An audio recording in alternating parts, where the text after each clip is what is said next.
مسلمانوں کی آمد کے وقت مسلمانوں کی برصغیر کے مسلمانوں کی تعلیمی حالت۔ اگر ہم برصغیر کے خطے کی بات کریں تو مسلمانوں کی آمد سے پہلے یہ خطہ جو ہے جہالت کی تاریکی میں ڈوبا ہوا تھا، کیونکہ مسلمانوں کی آمد سے پہلے یہاں جو میجورٹی میں لوگ بستے تھے وہ ہندو تھے، اور ہندوانہ معاشرے میں اگر دیکھا جائے تو تعلیم جو ہے وہ معاشرے میں زیادہ عام نہیں تھی۔ کیوں؟ کیونکہ جو معاشرہ ہے وہ ذاتوں میں بٹا ہوا تھا، برہمن تھے، ویش تھے، کشتری تھے، شودر تھے، اور وہ کہتے تھے کہ جو سب سے اعلیٰ ذات ہے وہ برہمن ہے، اور صرف برہمن لوگوں کو ہی یہ حق حاصل ہے کہ وہ اعلیٰ تعلیم حاصل کر سکیں اور دین کی تعلیم حاصل کر سکیں، اور باقی حالانکہ جو ویش اور کشتری تھے انہیں بھی یہ اجازت نہیں تھی کہ برہمنوں کے ساتھ مل کے وہ تعلیم حاصل کر سکیں۔ اور جہاں تک بات کی جائے شودر کی، تو شودر جو تھے انہیں انتہائی کمتر سمجھا جاتا تھا، اور کہا جاتا تھا کہ یہ صرف اس لیے پیدا ہوئے ہیں کہ وہ دوسری جو تین ذاتیں ہیں ویش، کشتری، برہمن، ان کی خدمت کریں، اور ان کا صرف یہی کام ہے۔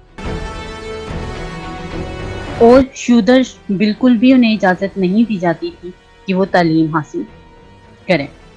دیکھیں جی، یہاں پر اگر ہم پس منظر کی بات کریں تو ذات پات کا نظام اس معاشرے میں بہت زیادہ تھا، برہمن تھے، کشتری تھے، ویش تھے، شودر تھے، لیکن جب آہستہ آہستہ اس خطے پہ اسلامی تعلیمات آنے لگی، اسلامی دور حکومت کا آغاز ہوا، مسلمان اس خطے میں آنے لگے، تو اس معاشرے پر بھی اسلامی تعلیمات کے اثرات ہمیں واضح طور پہ نظر آنے لگے۔ اسلامی معاشرہ جو ہے وہ عدل و انصاف کی بات کرتا ہے، انسانی مساوات کی بات کرتا ہے، اور یہاں انسانی مساوات کو بہت اہمیت دی جاتی ہے۔ مسلمان جس معاشرے میں بھی گئے وہاں پہ مسلمانوں کی اعلیٰ اقدار جو ہیں اس سے لوگ بے حد متاثر ہوئے، ان کی علم دوستی سے لوگ بہت زیادہ متاثر ہوئے، اور ان سے متاثر ہو کر بہت سے لوگ جو ہیں وہ اسلام میں داخل ہونا شروع ہو گئے۔ اور ہندو معاشرہ جو تھا وہ نہ صرف مسلمانوں کے کی اعلیٰ روایات سے متاثر ہوا تھا، وہ عمومی تعلیم جو تھی مسلمانوں کی، عمومی تعلیم، عام تعلیم جو ہر انسان کا حق تھا کہ وہ تعلیم حاصل کرے، اس تصور سے بھی بہت زیادہ متاثر ہوئے۔ برصغیر میں جب مسلمانوں کا دور حکومت آیا تو مسلمانوں نے ہمہ گیر تعلیم کا تصور جو ہے وہ پیش کیا۔ ہمہ گیر تعلیم ایسی تعلیم جو عام تعلیم ہو اور زندگی کے ہر شعبے کے بارے میں ہو، زندگی کے ہر شعبے کے بارے میں ہمیں تعلیم مہیا کر رہی ہو۔ اکثر جو مسلمان حکمران تھے وہ عالم تھے، بہت زیادہ تعلیم یافتہ تھے، لیکن کچھ علماء ہمیں ایسے بھی کچھ جو حکمران تھے وہ ہمیں مسلمان حکمران ایسے بھی نظر آتے ہیں جو بہت زیادہ تعلیم یافتہ نہیں تھے، عالم نہیں تھے۔ ان میں علاء الدین خلجی کا نام آتا ہے، اکبر کا نام آتا ہے، جو عالم نہیں تھے، پڑھے لکھے نہیں تھے زیادہ، لیکن انہوں نے بھی تعلیم کے فروغ کے لیے بہت زیادہ فراگیری کے ساتھ کام کیا تھا، مسجدیں اور مدارس بنوائے تھے، طلباء اور اساتذہ کے لیے وظائف مقرر کیے تھے، اور ہر ممکن حد تک کوشش کی تھی کہ وہ ہر تعلیمی سہولت جو ہے وہ مہیا کریں۔ ان اقدامات کی وجہ سے برصغیر میں تعلیم بہت زیادہ عام ہوئی تھی۔ اب ہم بات کریں گے کہ برصغیر میں جو مسلمانوں نے تعلیم کا نظام قائم کیا تھا اس کے نمایاں پہلو کیا تھے۔ برصغیر میں جو تعلیم کی اشاعت کی گئی تھی اس کے معاشرتی زندگی پہ، سیاسی زندگی پہ، سماجی زندگی پہ بہت زیادہ اثرات ہمیں نظر آ رہے تھے۔ مسلمانوں نے تعلیم کے لیے بہت سے انتظام کیے تھے، اور اسی لیے مسلمان معاشرے میں ان پڑھ ہونا، جاہل ہونا بہت بری بات سمجھی جاتی تھی کہ تعلیم کیوں نہیں حاصل کی گئی۔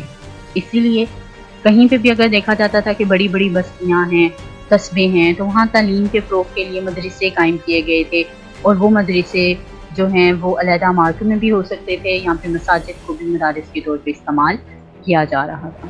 وہاں پہ زیادہ دینی علوم سکھائے جاتے تھے، قرآن مجید، حدیث اور فقہ، اور اس کا مطلب یہ نہیں تھا کہ صرف دینی علوم ہی سکھائے جا رہے ہیں، ساتھ شاعری، صرف و نحو، تاریخ، جغرافیہ، ان مضامین کی بھی تعلیم دی جا رہی تھی، اور خاص طور پہ ان مدارس کی سرپرستی مسلمان حکمران کرتے تھے۔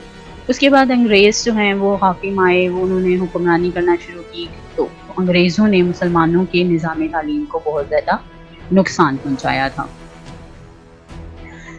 اب نیکسٹ ٹاپک میں ہم دیکھیں گے کہ مقاصد تعلیم کیا تھے۔ برصغیر میں جو مسلمانوں کا نظام تعلیم تھا اس کے مقاصد تعلیم کیا تھے اور نصاب تعلیم کیا تھے۔ اب ہم بات کریں گے کہ مقاصد تعلیم ہمارے کیا تھے۔ مقاصد تعلیم میں جو ہیں نظام تعلیم میں بہت زیادہ اہمیت رکھتے ہیں۔ کسی بھی نظام تعلیم میں مقاصد تعلیم جو ہیں وہ روح کی حیثیت رکھتے ہیں، بنیاد جو ہے کسی بھی نظام تعلیم کی وہ مقاصد تعلیم ہی ہوتے ہیں، کیونکہ جیسے مقاصد تعلیم ہوں گی ویسا ہی نصاب ہوگا، ویسا طریقہ تدریس ہوگا، اس طرح معاشرے کا ماحول جو ہے اس کا انتظام کیا جائے گا، جو اسٹوڈنٹس ہیں ان کی تربیت اس طرح سے کی جائے گی۔ جو مقاصد تعلیم ہوتے ہیں وہ کسی بھی قوم کے نظریہ حیات سے محفوظ ہوتے ہیں۔ جیسا کسی قوم کا نظریہ حیات ہوگا ویسے ہی مقاصد تعلیم ہوں گے۔ اگر اسلام کی بات کی جائے تو اسلام کی نظر میں تعلیم اور تعلم کا مقصد کیا ہے کہ رضائے الہی حاصل کرنا، اللہ کی خوشنودی حاصل کرنا۔ اگر ہم اسلامی نظام تعلیم کی بات کرتے ہیں تو اسلامی نظام تعلیم میں تربیت کی بہت بات کی گئی ہے کہ اسٹوڈنٹس کی تربیت کی جائے، تعلیم کے ساتھ تربیت کا ہونا بہت زیادہ ضروری ہے کہ اسٹوڈنٹس سمجھ سکیں کہ زندگی کس طرح سے انہوں نے گزارنی ہے۔ ان میں اخلاق حسنہ جو ہیں وہ پیدا کیے جائیں۔ اگر کسی انسان کو بہت سے علوم رٹوا دیے جائیں، انہیں بہت زیادہ زبانی چیزیں وہ بہت سی یاد کر لے، لیکن اس کے اخلاق میں، اس کے کردار میں کوئی فرق نہ آئے، اسے یہ تمیز نہ ہو کہ میں نے کس طرح سے بولنا ہے، لوگوں کے ساتھ بہیو کیسے کرنا ہے، تو ایسے انسان کو ہم تعلیم یافتہ نہیں کہہ سکتے۔ ایسا انسان جو ہے ہم نہیں کہہ سکتے کہ یہ صحیح طرح سے علم کی روشنی سے منور ہوا ہے، وہ ابھی بھی جہالت کے اندھیروں میں ہی بھٹک رہا ہے، بے شک اس نے بہت سی چیزیں رٹ لی ہیں۔ برصغیر کے مسلمان حکمرانوں کی بات کی جائے اور علماء کی بات کی جائے تو انہوں نے بہت سے جو ہیں انتظامات کیے تھے لوگوں کی تعلیم کے لیے، تدریس کے لیے، اور بہت سے علماء اور وزراء جو ہیں ہمیں تعلیم و تدریس کے عمل میں جو ہے مشغول نظر آئے۔ اب ہم ون بائی ون دیکھیں گے کہ اسلامی جو نظام تعلیم ہے اس کے مقاصد تعلیم کیا ہیں۔ سب سے پہلا جو مقصد اسلامی نظام تعلیم کا ہمیں نظر آتا ہے وہ ہے رضائے الہی کا حصول۔ مسلمانوں کی زندگی کا سب سے پہلا مقصد ہی کیا ہے کہ اللہ تعالیٰ کی رضا اور خوشنودی حاصل کی جائے۔ اللہ کی رضا اور خوشنودی کیسے حاصل کی جائے گی؟ جب ہم اللہ تعالیٰ کی بتائے ہوئے راستے پہ چلیں گے اور ان راستوں سے بچیں گے، ان چیزوں سے بچیں گے جن چیزوں سے اللہ تعالیٰ نے منع فرمایا ہے۔ حضور اکرم صلی اللہ علیہ وسلم کا ارشاد ہے، جس نے اس علم جس سے اللہ کی خوشنودی حاصل کی جا سکتی ہے اس لیے حاصل کیا کہ وہ اس سے اپنی کوئی دنیاوی غرض حاصل کرے تو قیامت کے دن جنت کی خوشبو بھی نہیں پائے گا۔ اس کا مطلب جو اللہ کی رضا کا نالج ہے، اللہ کی خوشنودی حاصل کرنے کا جو علم ہے، اس کے لیے نیت صاف رکھی جائے۔ اس کے لیے ایسی نیت نہ ہو کہ انسان کا مقصد یہ ہو کہ وہ اس سے کوئی دنیاوی فائدہ حاصل کر لے گا، یا پھر اس کو کوئی بہت تعریف اس کی جائے گی، اس کی خوشامد کی جائے گی، اس طرح کی کوئی غرض نہیں رکھنی چاہیے۔ اگر نیت ایسی ہوگی تو پھر عمل کا کوئی فائدہ نہیں ہوگا، عمل کا جو ثمر ہے وہ نہیں مل پائے گا۔ جیسا کہ اس حدیث سے واضح ہو رہا ہے کہ اگر دنیاوی غرض رکھی جائے گی تو قیامت کے دن ایسے شخص کو جنت کی خوشبو بھی نہیں مل پائے گی۔ برصغیر میں اگر ہم بات کرتے ہیں تو ہم دیکھتے ہیں کہ برصغیر میں بہت سے لوگوں نے تعلیم و تدریس کو جو ہے پیشے کے طور پہ اپنایا، اور لوگوں کو باقاعدہ پڑھانا، تدریس کا عمل جو ہے وہ ان کا پیشہ تھا. لیکن بہت سے ہمیں ایسے لوگ بھی نظر آتے ہیں کہ ان کا پیشہ کچھ اور تھا. روزی کمانے کے لیے وہ کوئی اور ذریعہ معاشروں نے ڈھونڈا ہوا تھا، لیکن وہ لوگوں کو پڑھاتے تھے، تدریس جو ہے وہ کرتے تھے. اور حدیث کے مطابق وہ جو کچھ انہوں نے سیکھا تھا وہ دوسروں کو کس لیے سکھاتے تھے؟ رضا الہی کے لیے، اللہ کی رضا حاصل کرنے کے لیے، اللہ کی خوشنودی کے لیے. یہی وجہ تھی کہ برصغیر میں اگر ہم دیکھتے ہیں یا اسلامی ممالک میں دیکھتے ہیں یا مسجدوں خانقاہوں میں دیکھتے ہیں تو صرف انہی جگہوں پہ تعلیم و تدریس کا کام نہیں ہو رہا تھا، بلکہ گھروں میں عام طور پہ بھی لوگ جو ہیں دنیاوی لالچ کے بغیر کسی معاوضے کے گھروں میں مدارس لوگوں نے قائم کیے ہوئے تھے، اور وہاں پہ لوگوں کی تعلیم و تدریس کا کام جاری تھا. اہل علم کے علاوہ ہندوستان کے حکمران جو طبقہ تھا وہ بھی اسی مقصد کو سامنے رکھتے تھے، اور وہ بھی عوام الناس کی تعلیم و تدریس کے لیے بہت کام کرتے تھے. تعمیر و سیرت و کردار، یہ مقصد جو ہے بڑا ہی اہم ہے، بنیادی ہے اور بڑی ہی اہمیت کا عامل ہے. جیسے اوپر بھی میں نے بات کی کہ اگر تعلیم علم برائے علم ہے، اس کا مقصد صرف یہ ہے کہ علم حاصل کر لیا جائے، تو ایسے علم کا کوئی فائدہ نہیں ہے جب تک کہ وہ سیرت اور کردار میں جو ہے وہ بہتری نہ لے کر آئے، ہماری سیرت اور کردار میں تبدیلی نہ لے کر آئے. قرآن حکیم میں خدائی انعامات کی خوشخبری دی گئی ہے. کیسے لوگوں کو دی گئی ہے؟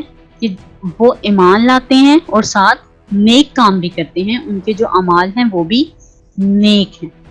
اور اسلام نے بات کی ہے کہ تربیت اخلاق بہت ہی زیادہ ضروری ہے، بچے کی تربیت بہت زیادہ ضروری ہے، کردار میں تبدیلی بہت زیادہ ضروری ہے. اگر برصغیر پاک و ہند میں دیکھا جائے تو مسلمان جو علماء تھے، صوفیاء کرام تھے، انہوں نے تعلیم جب لوگوں کو دی تو انہوں نے ساتھ تعمیر سیرت و کردار کا مقصد جو ہے اپنے ساتھ رکھا، اور ساتھ ساتھ کوشش کی کہ بچوں کے کردار کو اچھا بنایا جائے. اور نہ صرف انہوں نے کیسے کیا، خود اچھا کردار جو ہے اسٹوڈنٹس کے سامنے پیش کیا. اگر ہم اسلامی نظام تعلیم دیکھتے ہیں تو اس میں ایک معلم کی، ایک استاد کی حیثیت جو ہے وہ ایک رول ماڈل کی ہے. رول ماڈل کیا ہوتا ہے؟ ایسا انسان جس کو دوسرے دیکھیں اور کاپی کرنے کی کوشش کرے. تو ٹیچر جو ہے اسٹوڈنٹس کے سامنے ایک رول ماڈل ہے. اسٹوڈنٹ سمجھتے ہیں کہ ہمارا ٹیچر جو ہے جو بول رہا ہے، جو اس طرح سے ایکٹ کر رہا ہے وہ سب سے بیسٹ ہے، اور ہم نے انہیں کاپی کرنا ہے. تو اسلام میں ٹیچر کو رول ماڈل کی شکل دی گئی ہے کہ ٹیچر جو بولے، جیسا اس کا کردار ہے، بچوں کے سامنے جس طرح بہیو کرے، اور اس چیز کا خیال رکھے کہ بچے انہیں کاپی کریں گے. اس کے کردار میں، اس الفاظ میں کوئی ایسی چیز نہیں ہونی چاہیے جو بچوں کے کردار یا بیہیویئر میں خرابی کا باعث بنے. اسلامی نظام تعلیم جو ہے فرد کی شخصیت کی تعمیر کی بات کرتا ہے. شخصیت کی تعمیر کس پہلو میں؟ کہ صالح نیک افراد جو ہیں وہ پیدا کیے جائیں، اور اگر نیک افراد ہوں گے تو الٹیمیٹلی ہمارا معاشرہ بھی نیک ہوگا، اور ہماری اجتماعی زندگی کے وظائف جو ہیں وہ احسن طریقے سے انجام پا سکیں گے. نیکسٹ جو مقصد تعلیم ہے وہ ہے متوازن نشو و نما. تعلیم جو ہے زندگی کی کسی ایک پہلو کے بارے میں یا زندگی کے کسی ایک پہلو کی نشو و نما کے بارے میں تعلیم جو ہے اگر ہے تو وہ مکمل تعلیم نہیں ہوگی. متوازن نشو و نما بچوں کی نہیں کر سکے گی. تو انسانی زندگی کے تمام پہلوؤں کے بارے میں تعلیم، تمام پہلوؤں کی نشو و نما جو تعلیم کرے گی اسے ہم کہیں گے کہ یہ کیا ہے؟ مکمل تعلیم ہے. ایسی تعلیم ہو جو دین کے بارے میں بھی بتا رہی ہو، جو دنیا کے بارے میں بھی بتا رہی ہو، جو جسمانی نشو و نما بھی کر رہی ہو، جو معاشرتی نشو و نما بھی کر رہی ہو. زندگی میں ایک انسان نے مختلف جو ہیں رول ادا کرنے ہوتے ہیں، تو وہ رول جو ہیں وہ انسان کیسے ادا کر سکتا ہے اگر تعلیم اسے ان تمام چیزوں کے بارے میں سکھا رہی ہوگی. برصغیر پاک و ہند کے جو مسلمان تھے وہ اپنے مدارس میں انہوں نے جو تعلیمی نظام رائج کیا ہوا تھا وہ اسی مقصد کے تحت جو ہے وہ قائم کیا گیا تھا کہ بچوں کی ہمہ پہلو نشوونما ہو سکے اور بچوں کو مختلف طرح کی تعلیم جو ان کی زندگی کے لیے ضروری ہے وہ سکھائی جائے۔ مسلمانوں کے سامنے تعلیم کا جو تصور تھا وہ بہت واضح تھا، جسمانی نشوونما ہو، معاشرتی نشوونما ہو، دین کے بارے میں سکھایا جائے، ایسی تعلیم ہو جو انہیں جس کے بعد بچے جو ہیں وہ کوئی شعبہ بھی اختیار کر سکیں، اپنے لیے روزگار کمانے کے قابل ہو جائیں۔ تو اسی لیے جب ہم دیکھتے ہیں تو دینی تعلیم کو بے شک جو ہے وہ مرکزی حیثیت حاصل ہے۔ برصغیر میں ہم دیکھیں تو مدارس جو ہیں وہ دینی تعلیم بچوں کو دیتے تھے اور اس پہ سب سے زیادہ فوکس کیا جاتا تھا، لیکن اس کے ساتھ ساتھ تجارت، فنون سپاہ گری جو ہیں ان کے بارے میں بھی بتایا جاتا تھا۔ اسی طرح جلد سازی، کتابت، خطاطی، ان چیزوں کے بارے میں بھی تعلیم دی جاتی تھی اور باقاعدہ طور پر یہ فنون بچوں کو سکھائے بھی جاتے تھے۔ اب اگر ہم دیکھیں تو تعلیم کی وسعت اور ہمہ گیری کا جو عالم تھا وہ یہ تھا کہ بچوں کو قرآن، حدیث، فقہ، منطق، کلام کی تعلیم دی جاتی تھی، دوسری طرف تاریخ، جغرافیہ، طبیعت، علم ہندسہ، ان چیزوں کی تعلیم بھی دی جاتی تھی۔ نیکسٹ جو مقصد ہے وہ ہے معاشی خود کفالت۔ جیسے پہلے بھی بات کی گئی، اسلامی نظام تعلیم میں یہ بات کی جاتی ہے کہ تعلیم حاصل کرنے کے بعد تعلیم سے فارغ التحصیل ہونے کے بعد جو بچے ہیں وہ اس قابل ہو سکیں کہ وہ اپنی روزی کما سکیں۔ تو برصغیر کے نظام تعلیم میں ایسے فنون شامل کیے گئے تھے کہ تعلیم حاصل کرنے کے بعد بچے اپنی روزی ان کے ذریعے کما سکیں۔ وہ کون سے فنون تھے؟ خطاطی، کتابت، جلد سازی وغیرہ، یہ فنون بچوں کو سکھائے جاتے تھے۔ برصغیر میں جو ہے ایسے بہت سے مدارس کا ذکر جو ہے ہمیں ملتا ہے جہاں فنی تعلیم جو ہے اس کا انتظام کیا گیا تھا۔ آج کل بھی ہم دیکھتے ہیں مختلف فنی تعلیم کے ادارے موجود ہیں، جیسے لڑکیوں کو سلائی کڑھائی سکھائی جاتی ہے، کھانا پکانا سکھایا جاتا ہے، پارلر کے کورسز کروائے جاتے ہیں، یا جو لڑکے ہیں ان کے لیے مختلف جو ہیں وہ جیسے پولی ٹیکنیکل کالج ہوتے ہیں، مختلف جو ہیں وہاں پہ ہنر بچوں کو سکھایا جاتا ہے تاکہ فوری طور پہ بچے جو ہیں روزی کمانے کے قابل ہو جائیں، ان کے ہاتھ میں تو ہنر ہو کہ وہ اپنے لیے کچھ کما سکیں۔ اب اگر بات کی جائے نیکسٹ مقصد کی تو وہ ہے منصب خلافت۔ منصب خلافت کی بات کی جائے، خلافت جو خلیفہ ہوتا ہے تو اللہ تعالیٰ نے انسان کو منصب خلافت بخشا ہے۔ اسلامی نقطۂ نظر سے انسان اللہ تعالیٰ کا بندہ ہے اور اللہ تعالیٰ نے انسان کو اس دنیا میں اپنا نائب بنا کر بھیجا ہے، اور نائب بنا کر بھیجنے کا مطلب ہے کہ دنیا میں انسان اللہ تعالیٰ کا خلیفہ ہے۔ یہ شرف اللہ تعالیٰ نے انسان کو بخشا ہے۔ کیوں بخشا ہے؟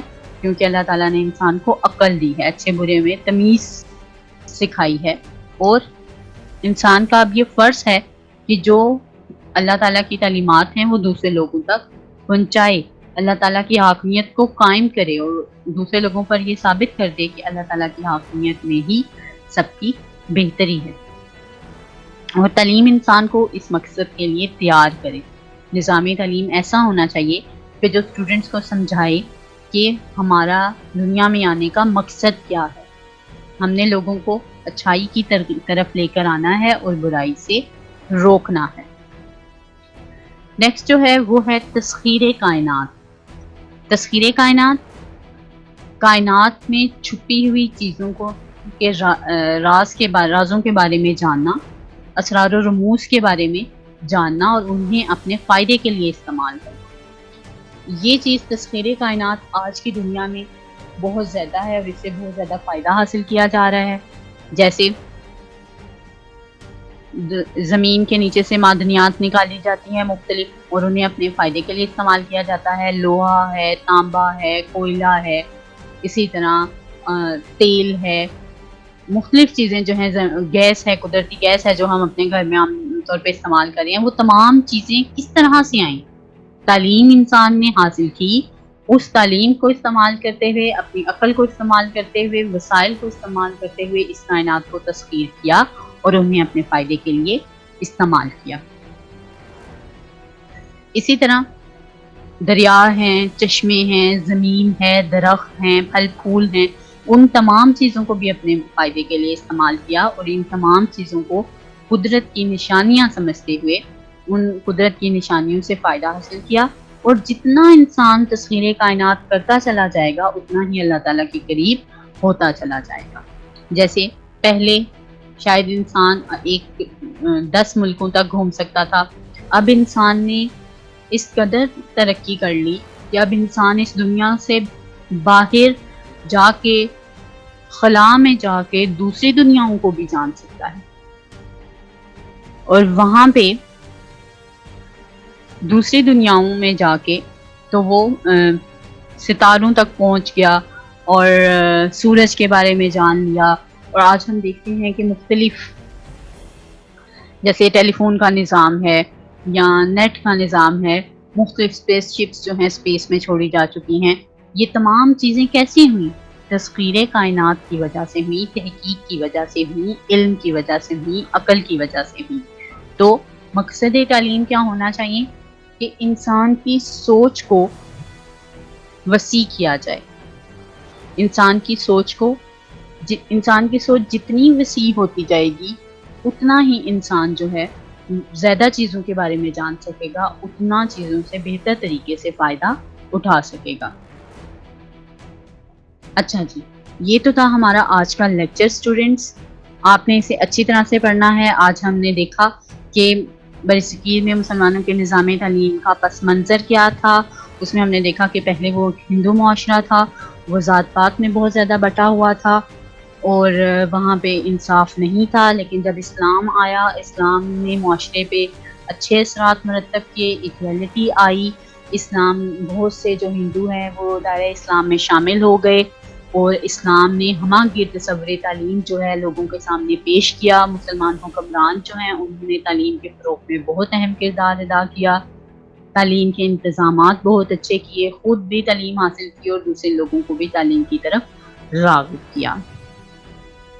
اشاعت تعلیم کے اثرات یہ ہوئے کہ بہت سے لوگ جو ہیں انہوں نے تعلیم حاصل کی، مدارس بنائے گئے، جاہل ہونا جو ہے ایک برائی سمجھی جانے لگی، مسلمانوں نے تعلیم کے بہت اچھے انتظام کیے۔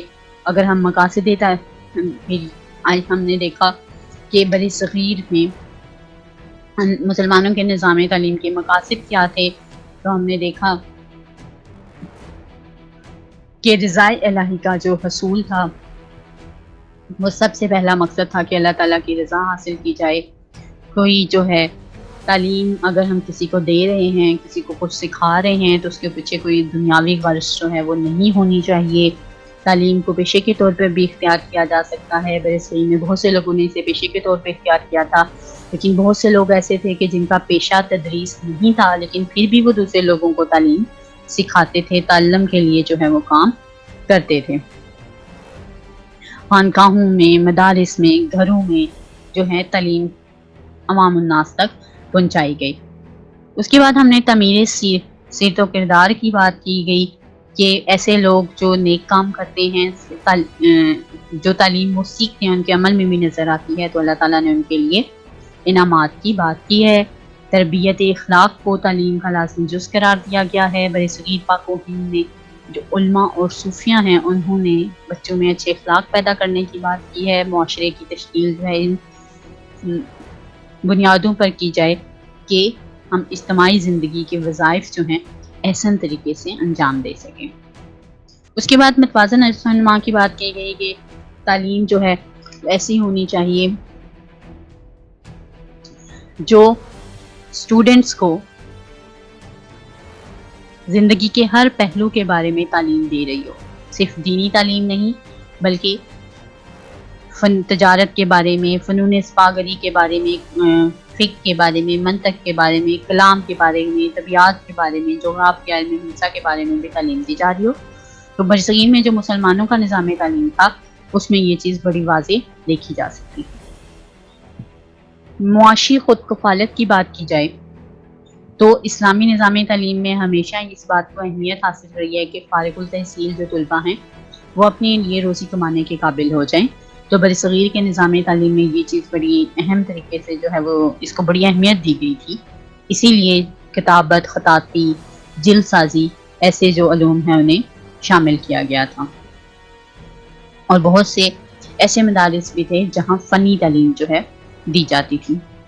منصب خلافت کی بات کی جائے کہ طلباء تعلیم حاصل کرنے کے بعد یہ چیز ان کے مائنڈ میں کلیئر ہو جائے کہ وہ دنیا میں منصب خلافت پہ فائز ہیں اور خلیفہ ہونے کے لیے انہیں کیا کوالٹیز جو ہیں وہ موجود ہونے چاہیے اور ان کا عمل کیسا ہونا چاہیے، ان کا عمل ویسا ہی ہو. تسخیر کائنات، تعلیم جو ہے وہ انسان کو اس قابل بنا دے کہ وہ فطرت کی قوتوں کو سمجھ سکے، پوشیدہ ذرائع کو سمجھ سکے، دنیا کے اسرار و رموز کو سمجھ سکے اور ان کو جان سکے اور اپنے فائدے کے لیے استعمال کر سکے.